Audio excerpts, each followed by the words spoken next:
Well then, I don't think many people were expecting this. Fernando Alonso, this morning, it has been announced, will drive for Aston Martin. He has signed a contract for Aston Martin Formula 1 team on a multi-year deal starting next season in 2023. This move will see the Spaniard leave Alpine and head over to what is this year a struggling Aston Martin team. Now, obviously, this move has been triggered by the retirement of Sebastian Vettel announced just a few days ago, and there was some news that Mick Schumacher wasn't going to re-sign his Ferrari Driver Academy contract, so everyone had assumed that that meant it was Mick Schumacher who was going to replace him, but no. Fernando Alonso is the new Aston Martin driver, I assume alongside Lawrence Stroll, for the 2023 and probably 2024 season as well. So if we take a look at the press release, Fernando Alonso to join Aston Martin F1 in 2023. Aston Martin Aramco Cognizant Formula 1 team is delighted to confirm that Fernando Alonso will join a team in 2023 on a multi-year contract. And of course, he is already 41 years old. So this contract will at least see him carry on till the age of 43. The whole company is very excited to bring Fernando's incredible experience and brilliant pace and racecraft to the team. The recruitment of special talent such as Fernando is a clear statement of intent from an organisation as committed to developing a winning Formula 1 car. Formula 1 team.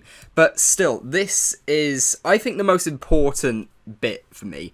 Aston Martin are a team that can only really go up from where they are now. Drove past their factory for the Mercedes car launch all the way back in, January, February time. And they are doing some incredibly serious work on their factory. New wind tunnels, hiring tons of new staff, new facilities. They are a team that I think 2 or 3 years down the line, once all this funding seeps through, once all these facilities open, could be a serious, serious team. So Fernando Alonso probably has been promised not only a lot of money by a certain Daddy Stroll, but also there's some serious promise in that team. So it doesn't surprise me one bit. Multi-year deal, assume 2 to 3 years. I don't think they've actually stated here, so at least 2 years. I'd be surprised if it signed as far as 3 years.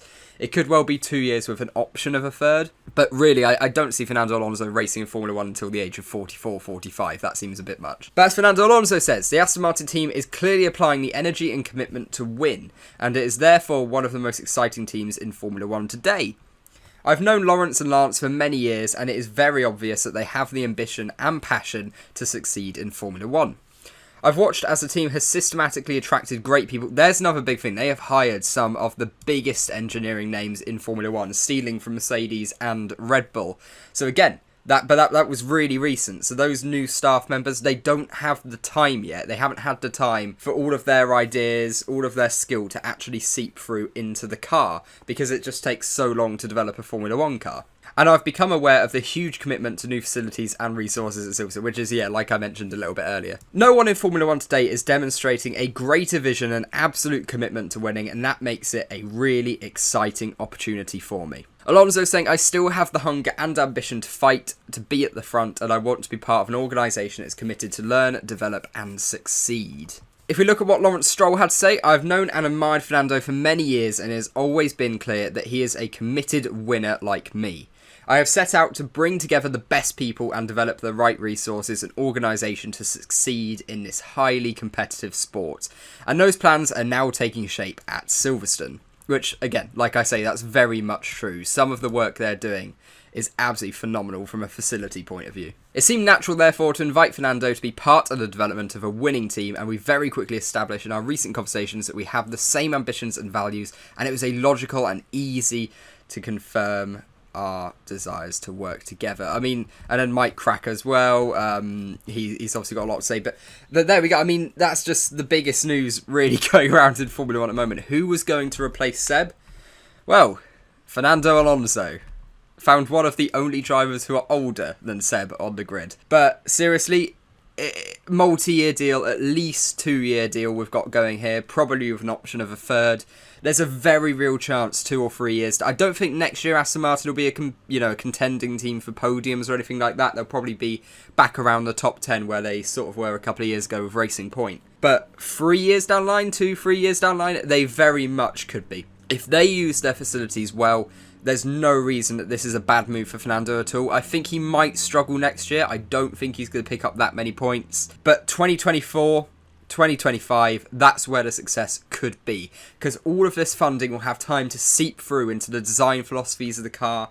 They'll be able to implement all, the new stuff will be able to implement everything that they want to change. For me, I think this is a clever move. If Alonso had to move, I guess it makes sense to go to Aston Martin over most other teams. Of course, this opens up the door for Piastri, Oscar Piastri, to come in at Alpine, which is something that Alpine were really, I think, quite... They did want to do this. I think Alpine were very much looking to get Oscar Piastri into a Formula 1 seat. There was news that he would be replacing Latifi at Williams on a sort of loan deal.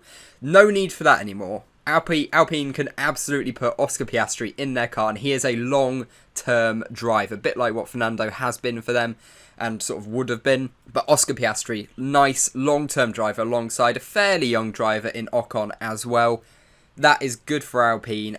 I'm not tempted to say it's an upgrade or a downgrade. I think we'll have to wait and see what Piastri's pace is like, because he's got some really serious potential. But obviously, Alonso has been quite important for Alpine in the last couple of years, so it'll be interesting to see how their trajectory changes. Do they all of a sudden find some pace? Do they start making better cars maybe without Alonso's influence, or does it get worse without Alonso's influence? It'll be really interesting to see that. So yeah, I mean, it's really interesting for the driver market, and I think this has plugged a bit of a gap in silly season, because it was sort of rumoured there might be 3 or 4 changes in order to replace Seb, but no, Alonso hopping right into Aston Martin, multi-year contract. Oscar Piastri will surely now come in at Alpine. Happy days. So, guys, thank you ever so much. If you've got this far, that means you're clearly a big F1 fan and you like all of the latest news. We're now back on YouTube. Sorry it's been so long since we uploaded. Our deal with Twitch is now slowly coming to an end, so I'll be putting more of my time on YouTube. So, like I say, if you're new around here, please do like and subscribe. It really, really helps out the channel, because the algorithm is so evil sometimes. But yeah, apart from that, hope you'll have a great day and see you tomorrow. Goodbye.